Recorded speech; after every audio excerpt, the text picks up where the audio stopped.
ये शब्द है सिर्फ 6 अक्षर का, लेकिन इससे पूरी दुनिया खौफ खाती है, क्योंकि ये तबाही का दूसरा नाम है। जहां गिर जाए वहां सर्वनाश तय है। रूस और यूक्रेन युद्ध में इसका जिक्र एक बार नहीं, कई बार आया है। एक बार फिर इसका जिक्र रूस के राष्ट्रपति व्लादिमीर पुतिन ने किया है।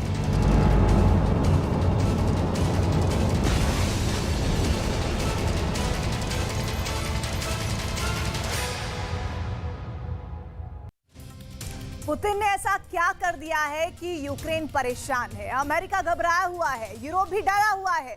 खबर यह है कि रूस के सरहदी इलाकों में बहुत से लोग यूरोप की तरफ कूच कर रहे हैं। रूस के एयरपोर्ट्स पर लंबी कतार लगी हुई है। नंबर 1 चैनल के नंबर 1 शो कच्चा चिट्ठा में आज रूस के न्यूक्लियर डिसीजन पर बहुत बड़ी खबर है। नमस्कार, मैं हूं प्रीति रघुनंदन और कच्चा चिट्ठा में आज सबसे पहली खबर यूक्रेन के परमाणु चैप्टर पर है। दरअसल अमेरिका के राष्ट्रपति जो बाइडेन ने संयुक्त राष्ट्र महासभा में कहा है कि परमाणु युद्ध को जीता नहीं जा सकता, परमाणु युद्ध नहीं होना चाहिए। बाइडेन ने कहा कि अमेरिका हथियारों को लेकर जो संधियां कर रहा है उन पर बात करने के लिए तैयार है। ये बात साबित करती है कि दुनिया में परमाणु युद्ध के खतरे को लेकर अमेरिका और रूस की लीडरशिप पर इस वक्त बहुत ज्यादा दबाव है। No matter what else is happening in the world, the United States is ready to pursue critical arms control measures. A nuclear war cannot be won and must never be fought. तो Biden का इशारा सीधे सीधे Putin की तरफ था, क्योंकि Putin ने आज परमाणु युद्ध पर बहुत बड़ी बात कही है। बाइडेन के इस बयान को पुतिन पर पलटवार माना जा रहा है, क्योंकि यूक्रेन युद्ध को लेकर बाइडेन और पुतिन में सीधे सीधे ठनी हुई है। कच्चा चिट्ठा में आप ये रिपोर्ट देखिए, आप समझ जाएंगे कि यूक्रेन में अगले 50 घंटों में क्या होने वाला है।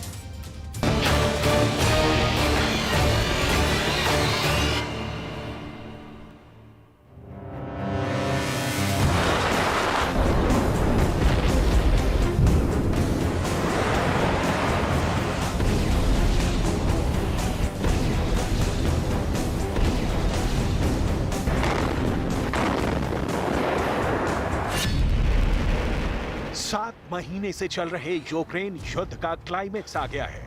अब या तो युद्ध खत्म होगा या फिर आर पार होगा, क्योंकि रूस के राष्ट्रपति व्लादिमीर पुतिन की चेतावनी एक बार फिर इंटरनेशनल हेडलाइंस बनी हुई है। सुनिए पुतिन ने ऐसा क्या बोल दिया है। Пошел и ядерный шантаж. Речь идет не только о поощряемых Западом обстрелах Запорожской атомной электростанции, что грозит атомной катастрофой, но и о высказываниях некоторых высокопоставленных представителей ведущих государств НАТО о возможности и допустимости применения против России оружия массового поражения, ядерного оружия. पुतिन ने यूक्रेन को मदद दे रहे पश्चिमी देशों पर न्यूक्लियर ब्लैकमेल का आरोप लगाया है। पुतिन का कहना है कि नेटो के कुछ देश और उनके नेता रूस के खिलाफ परमाणु हथियार के इस्तेमाल की धमकी दे रहे हैं। पुतिन ने आरोप लगाया कि पश्चिमी देश रूस को बर्बाद करने में लगे हैं। रूस कोई भी कदम उठाने को तैयार है। सैन्य मोर्चाबंदी के आदेश पर साइन हो चुका है। रूस पर खतरा हुआ तो करारा जवाब देंगे। रूस कोई भी साधन अपनाने को तैयार है। परमाणु हमला करने से नहीं हिचकेंगे। परमाणु हमला कोई झांसा नहीं है। पुतिन को सुनेंगे तो उनके लगाए सारे आरोप शीशे की तरह साफ हो जाएंगे। Тем, кто позволяет себе такие заявления в отношении России, хочу напомнить, что наша страна также располагает различными средствами поражения, а по отдельным компонентам и более современными, чем у стран НАТО. И при угрозе территориальной целостности нашей страны для защиты России и нашего народа мы, безусловно, используем все имеющиеся в нашем распоряжении средства. सुना आपने, पुतिन ने पूरी दुनिया के सामने अपना पुराना प्रण दोहराया कि वो रूस की रक्षा के लिए किसी भी हद तक जा सकते हैं। Граждане России могут быть уверены, территориальная целостность нашей Родины, наша независимость и свобода будут обеспечены. Подчеркну это еще раз. всеми имеющимися у нас средствами. А те, кто пытаются шантажировать нас ядерным оружием, должны знать, что роза ветров может развернуться и в их сторону. यानी पुतिन ये साफ कह रहे हैं कि अब लक्ष्मण रेखा पार हो गई है, रूस को हल्के में लेना, खतरे से खेलना है। इसके लिए पुतिन ने अपने संबोधन में सेना को मोबिलाइज करने का आदेश भी सुनाया है। दूसरे विश्व युद्ध के बाद ये पहला मौका है जब रूस अपनी सेना को मोबिलाइज करेगा। पुतिन के संबोधन का संक्षिप्त सार ये है कि पुतिन ने यूक्रेन में सैनिकों की तैनाती बढ़ाने की बात कही है। इसके तहत रूस 3 लाख रिजर्व सैनिकों को इकट्ठा कर रहा है। रूस ने यूक्रेन के बॉर्डर पर कम से कम 660 एयरक्राफ्ट तैनात कर दिए हैं। आशंका जताई जा रही है कि पुतिन यूक्रेन पर बहुत बड़ी एयर स्ट्राइक कर सकते हैं। यूक्रेन के शहरों को रूस का हिस्सा बनाने के लिए रूस जनमत संग्रह कराने जा रहा है। रूस ने ऐलान किया है कि डोनेट्स्क, लुहांस्क, खेरसोन और ज़ैपोरिज़िया में वोट डलवाए जाएंगे। जनमत संग्रह के लिए ये वोटिंग 23 से 27 सितंबर तक की जाएगी।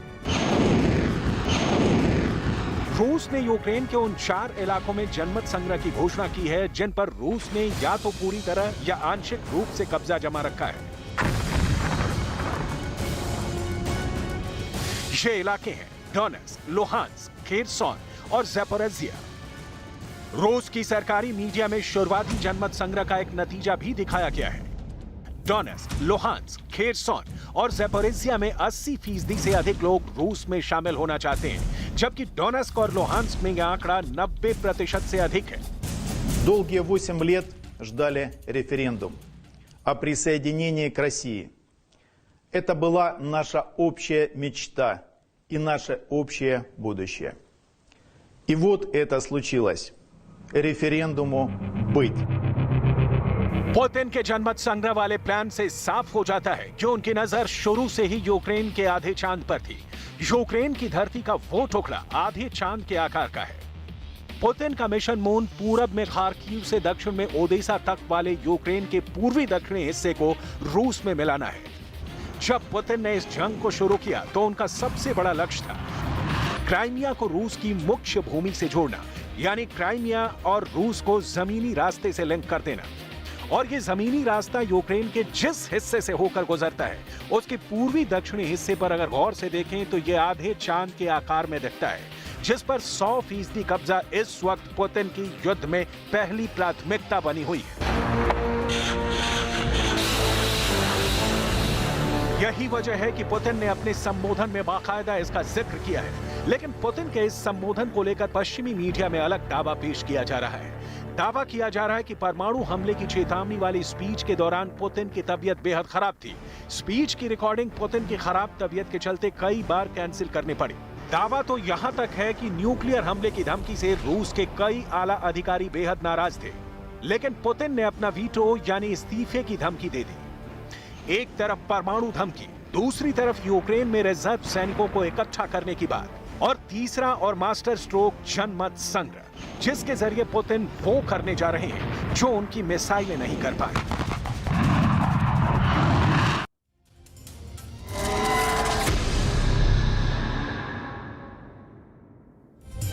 और दर ज़ेलेंस्की ने एक इंटरव्यू में कहा है कि उनको इस बात का यकीन नहीं कि पुतिन परमाणु बम का इस्तेमाल करेंगे। देखा जाए तो यूक्रेन जंग के हर मोर्चे पर पुतिन की फौज काफी तनाव में है। यूक्रेन के काउंटर अटैक के बाद रूस के पांव उखड़ने शुरू हो गए हैं और एक ह्यूमन राइट एक्टिविस्ट का दावा है कि जंग जारी रखने के लिए रूस के पास सेना कम पड़ गई है। लिहाजा पुतिन के इशारे पर रूस की जेल में बंद कैदियों को रूस की सेना में भर्ती किया जा रहा है।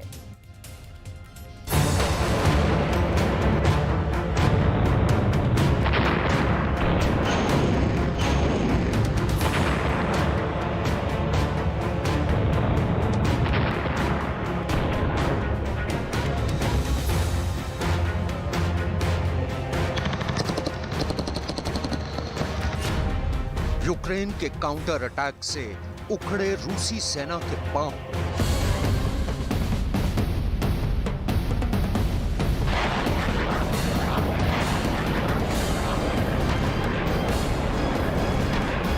मुकाबले 8 यूक्रेनी सैनिक उतार दिए हैं।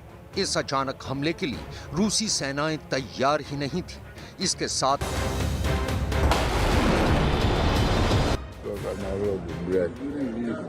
чё? С той стороны висит. В ТикТок сейчас выложу, блядь.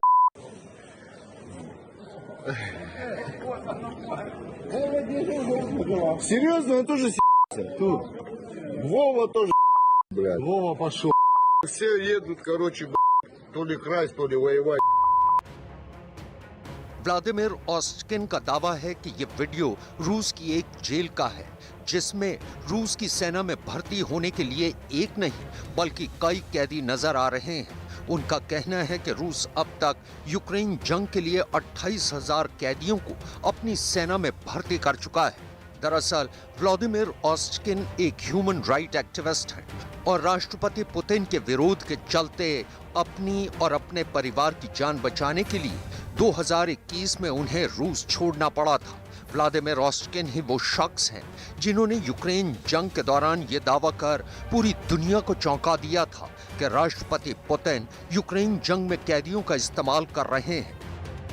It's very difficult to us and to our family, but I think that we don't have the choice, and we need to stop Putin and his regime, because now he do a lot of things like a risk from the third war. Vladimir ऑस्टकिन का तो ये भी कहना है कि रूस की खुफिया एजेंसी FSB फ्रांस में उन पर जानलेवा हमला भी कर चुकी है, लेकिन वो इस हमले में बच गए थे। September, I saw the red point. I hear me and the policemen and the people who live near me hear the sounds of shoot. And I'm not specialist in this theme, but I think that first time it's like attack, psychology attack against me, to be scared, to go out, and the first time it's the situation when the people who worked with the Russian special forces and criminal leaders, they very good understand where I live my family, and it's possible that it's psychology attack or it's the attack against me.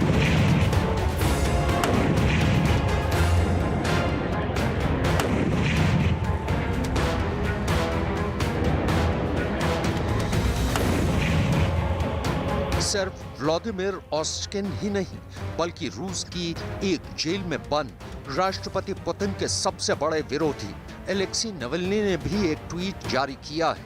उनके tweet के मुताबिक जंग में कैदियों को सैनिक बनाकर भेजना गलत है। उन्हें कहा जा रहा है कि अगर वो 6 महीने यूक्रेन में जंग लड़ेंगे तो वो आजाद कर दिए जाएंगे। ऐसी सेना जंग में क्या हासिल करेगी? एलेक्सी नावल्नी को रूस में राष्ट्रपति व्लादिमीर का सबसे बड़ा विरोधी माना जाता है और फिलहाल वो यूक्रेन जंग पर राष्ट्रपति पुतिन की आलोचना के चलते जेल में बंद है। In my head, I have a lot of information, and I thinking that it's the last period of Putin, and this disgusting war, and this attack against me, like against Navalny, it's the last period of Putin and his regime.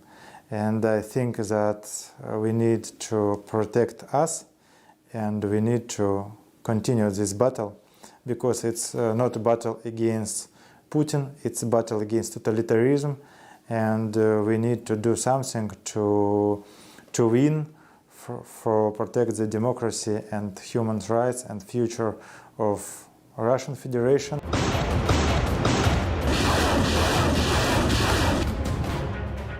Ukraine जंग के बीच Ukraine सरकार ने भी एक बड़ा दावा किया है और यूक्रेन सरकार का ये दावा भी एक ट्वीट की ही शक्ल में सामने आया है। यूक्रेन सरकार के ट्वीट के मुताबिक उसकी आईटी आर्मी ने वैगनर ग्रुप की वेबसाइट हैक कर ली है। इसके अलावा उसका दावा है कि इस वेबसाइट से उसके हाथ वैगनर ग्रुप से जुड़ी कई अहम जानकारियां भी लगी हैं। हमारे पास भाड़े के सैनिकों का व्यक्तिगत डाटा है। हर जल्लाद, हत्यारे और बलात्कारी को कड़ी से कड़ी सजा दी जाएगी।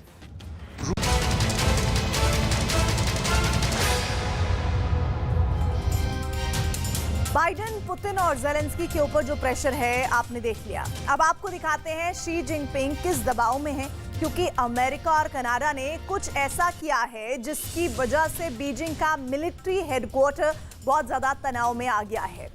कच्चा चिट्ठा में रिपोर्ट आपको दिखाते हैं, आपको समझ में आ जाएगा कि अगले 48 घंटे में कैसे ताइवान को लेकर हालात एक बड़े युद्ध में बदल सकते हैं।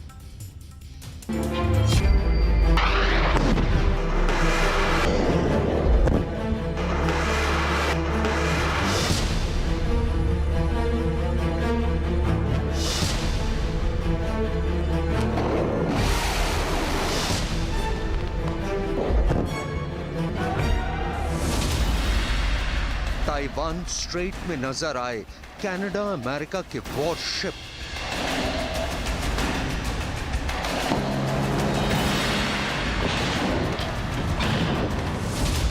जो बाइडेन के बयान के बाद ताइवान के नजदीक अमेरिकी युद्धपोत।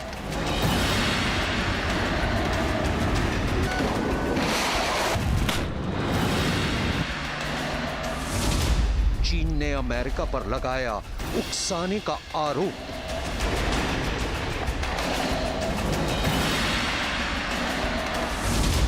ताइवान स्ट्रेट में सुलग रही जंग की चिंगारी।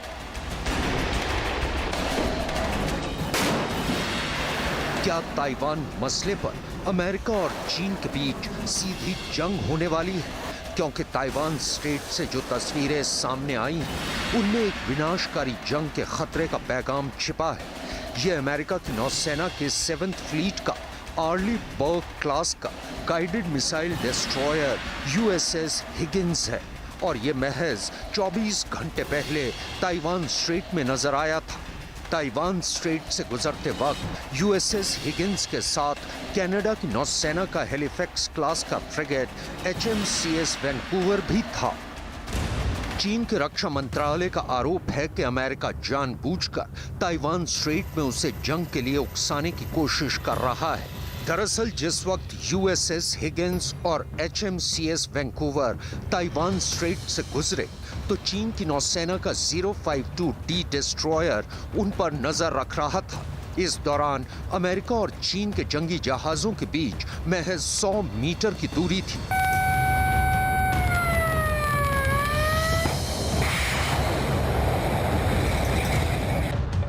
हालांकि अमेरिका की 7th फ्लीट और रॉयल कैनेडियन नेवी का कहना है कि अंतर्राष्ट्रीय कानून के फ्रीडम ऑफ नेविगेशन के तहत ये उनकी रूटीन गश्त थी, लेकिन इस पर चीन की नौसेना के पूर्वी थिएटर कमांड के मुताबिक यह अमेरिका और उसके सहयोगियों की उकसाने वाली कार्रवाई है। लिहाजा अमेरिका से जंग के खतरे को देखते हुए उनका पूर्वी थिएटर कमांड अलर्ट पर है। चीन सरकार का कहना है कि वो ताइवान और चीन के एकीकरण को शांतिपूर्ण तरीके से पूरा करना चाहती है, लेकिन अगर किसी बाहरी ताकत ने इसमें दखल अंदाजी की तो उसे मुंह तोड़ जवाब दिया जाएगा। 愿意继续以最大的诚意，尽最大的努力来争取和平统一的前景。同时我们也必须把话讲清楚。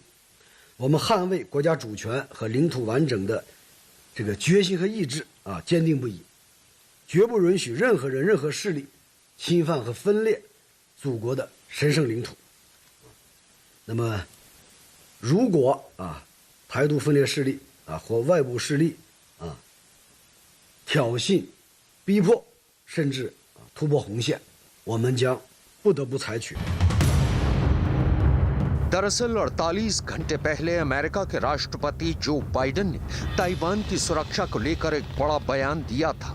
उनके बयान के मुताबिक अगर चीन ताइवान पर कब्जा करने के लिए उस पर हमला करता है तो अमेरिकी फौज ताइवान की सुरक्षा करेगी। इस बयान पर चीन ने कड़ा ऐतराज भी जताया था, लेकिन अमेरिकी राष्ट्रपति के बयान के महज 48 घंटे बाद ही अमेरिकी जंगी जहाज का ताइवान के पास नजर आने का एक सीधा सा मतलब निकलता है कि अमेरिका चीन को ये पैगाम देना चाहता है कि वो उसके साथ सीधी जंग के लिए भी तैयार है।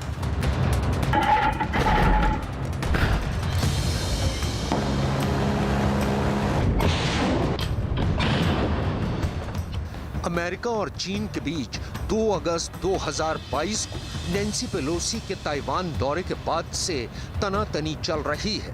2 अगस्त से चीन लगातार ताइवान के आसपास एक के बाद एक युद्धाभ्यास कर रहा है।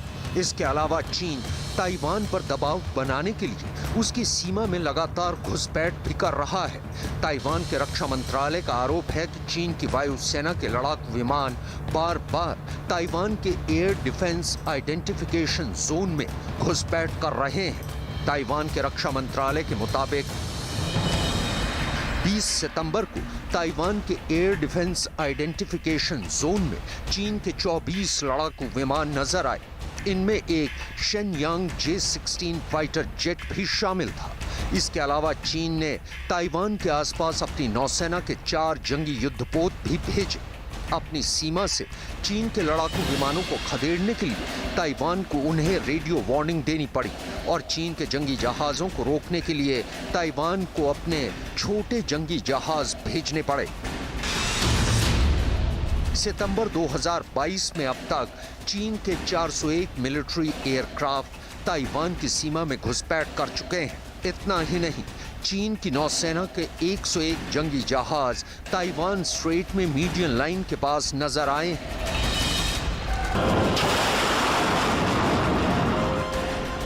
ताइवान पर अमेरिका और चीन के बीच सीधी जंग के खतरे के दौरान ताइवानी पब्लिक ओपिनियन फाउंडेशन ने एक सर्वे कराया है। TPOF ने यह सर्वे ताइवान और चीन के बीच जंग को लेकर करवाया है। इस सर्वे के मुताबिक अगर चीन ताइवान पर हमला करता है तो 51.2% ताइवानी नागरिकों का मानना है कि चीन जंग जीतेगा। 29.6% लोगों को लगता है कि ताइवान युद्ध जीत सकता है। 10.7% लोगों ने कहा कि इस पर कुछ कहना मुश्किल है और 8.5% लोगों ने कहा कि उन्हें नहीं पता कि जंग का अंजाम क्या होगा।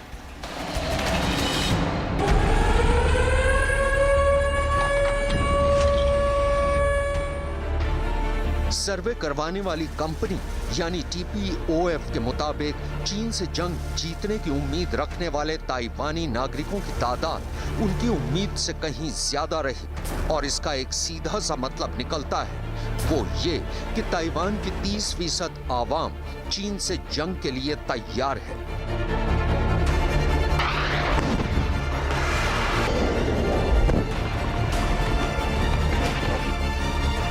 हैरानी तो इस बात की है कि एक तरफ चीन शांतिपूर्ण तरीके से ताइवान मसले को सुलझाने की बात करता है और दूसरी तरफ ताइवान को सीधी धमकी भी दे रहा है। इतना ही नहीं, चीन का कहना है कि अगर ताइवान उसके साथ शांतिपूर्ण विलय के लिए तैयार होता है तो इसमें उसका ही फायदा है।